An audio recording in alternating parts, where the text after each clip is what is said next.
আসসালামু আলাইকুম বন্ধুগণ, কেমন আছেন আপনারা? আশা করি আলহামদুলিল্লাহ আপনারা ভালোই আছেন। আমিও আলহামদুলিল্লাহ মোটামুটি আল্লাহর রহমতে ভালোই আছি। কালকে কবুতরগুলিকে মেঘনার থেকে ছাড়ছিলাম, আলহামদুলিল্লাহ সবই গল লাগছে। তো কবুতরগুলি কেমন জানি হয়ে গেছে, খালি দৌড় পারে, আর দম এত বাড়া বাড়ছে মনে হয় জানি পাছায় ব্যাটারি লাগাই দিছি। সব রোদ খাইতেছে বামে বৈশা,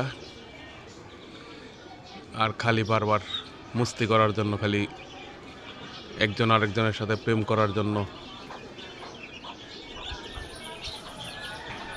যাক আলহামদুলিল্লাহ, সবাই সবার শরীরের দিকে যত্নবান হইয়েন।